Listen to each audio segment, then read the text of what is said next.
All right, we are live. I'm going to see if I'm able to go live some other places too. And yep, we are live over there on Instagram as well.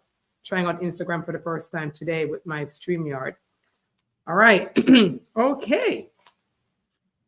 So if you're popping on here, uh, go ahead and put your city and your state or your country in the chats, in the comment. Just say hello. I'd love to say hello to you.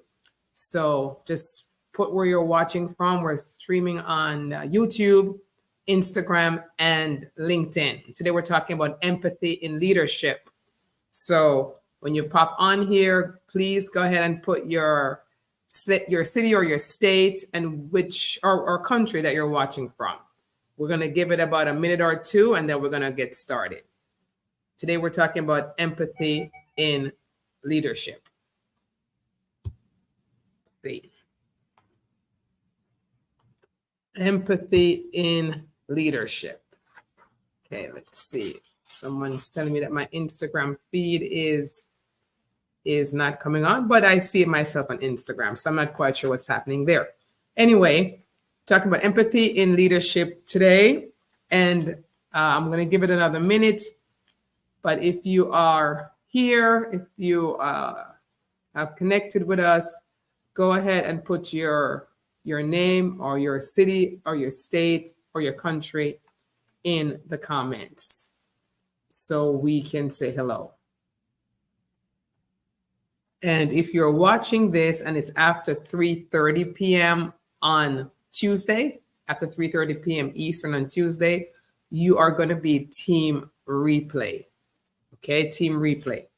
So I'll give it another minute and then we're going to jump right into empathy in leadership, why understanding and cultivating it is essential. Empathy in leadership. All right, I'm not seeing anyone yet, but I am committing to doing about 20 of these trainings this week.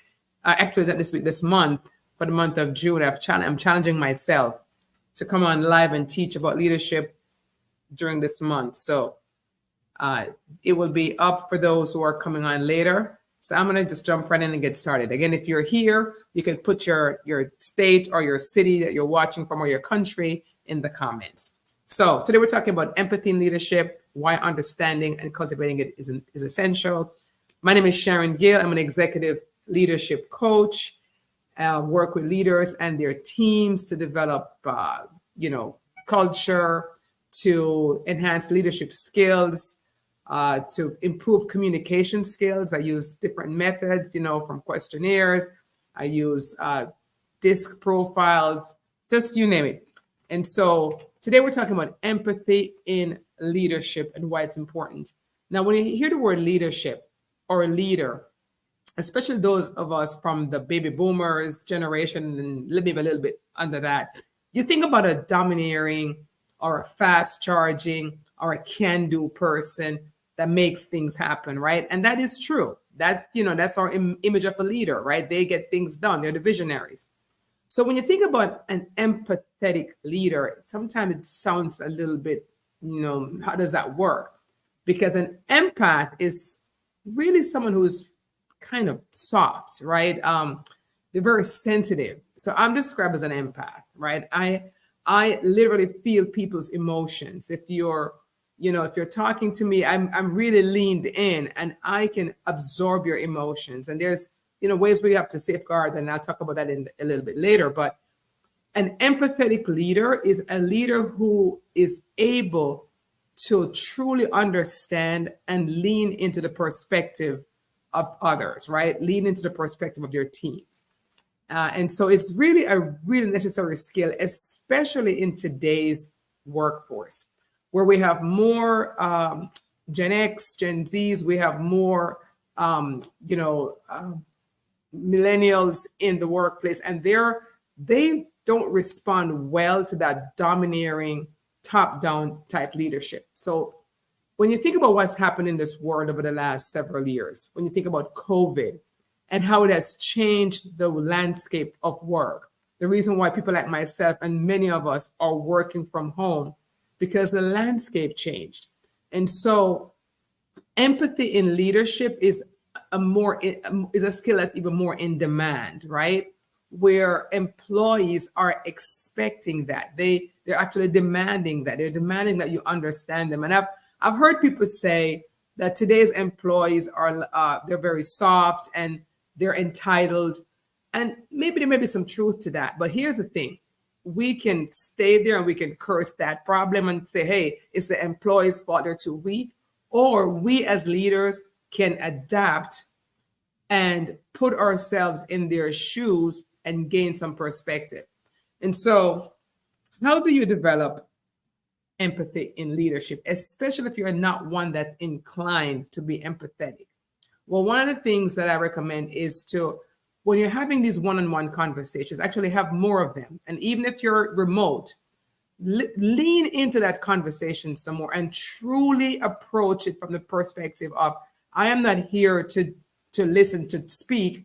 I'm here to listen, to learn, to understand what are the concerns that are facing me right now. What is the employee's concern that's sitting across from me, whether it's on Zoom or in the work or in my office?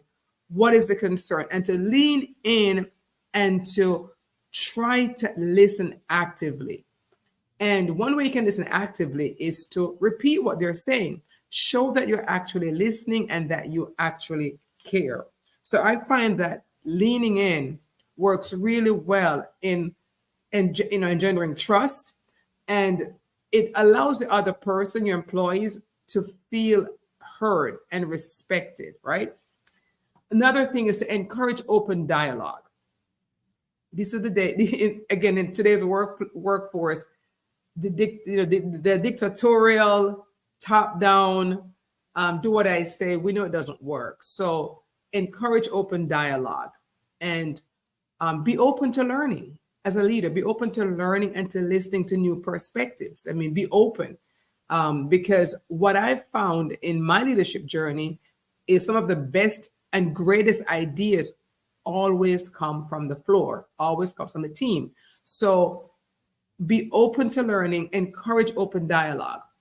There was a practice that I did when my husband and I ran a law practice, and we worked with, we had a collections department where we had collectors working with us, and they would do what we call the pre-negotiations so that we wouldn't have to sue all these people. And one day, my husband and I decided that we were going to sit in the chair of the collectors. And for me, sitting in that chair for that day and listening to people's anger or, protest or, just their frustrations, it really gave me a better sense of what my team was dealing with day after day after day. And so that was literally me sitting in someone's chair. And I really encourage leaders to take some time to sit in your employees' chairs, or at least if you can't do it figuratively, do it get a perspective on it, right? Ask questions, right? Ask questions. How do you do your work? How do you do your job? Ask questions and put yourself in their chair, because that's how you're going to gain that perspective. One other thing too I would encourage leaders to do is to embrace diversity. Sometimes when we have to work with people who are different from us, whether it's in age or race or other differences, it almost forces you to be empathetic, especially if you want to be a strong leader, because you have to lean into conversations that may be, maybe unusual for you, or maybe just again, what you're not used to it, right? So I would say diversity, having a diverse team and truly learning to understand your team will broaden your perspective as a leader and allow you to be more of an empathetic leader. Empathetic leaders are going to gain the trust and the loyalty and the respect and the buy-in of their team, because when people feel respected and heard and understood, they're going to add more value to the organization. They're going to be more productive. I mean, that's been my experience. And so, does empathy and leadership goes hand in hand? Yes, especially in the 21st century leadership, it is important to approach your leadership with that feeling of, with that empathy, with that feeling of understanding. I'm leaning in. I understand your perspective. I get you. And being open for sure to other people's perspective. And so I'm going to end it there today. I know it was a little bit short today, but if you're watching as team replay, go ahead and put your questions in the comments, and I will definitely circle back and answer some of those. Again, I'm Sharon Gill. I'm an executive leadership coach. I work with leaders and their teams to develop, great organizational culture, better communication skills, and to enhance leadership skills. So DM me on LinkedIn if you want training for your team or if you want training for yourself as a senior leader. Take care.